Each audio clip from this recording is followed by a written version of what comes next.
Hi, hello guys, welcome to this channel. This video I'll show you how to enlarge your cursor on your Windows 11. So here I open my Windows 11 and then as you can see my cursor is big enough, different from yours maybe.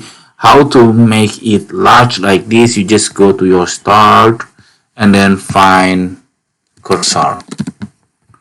And then here you can see change the mouse pointer display or speed. You just click that one, and then as you can see this is the pointers option, and then you can see this is scheme, and then you can scroll down until you can find the option.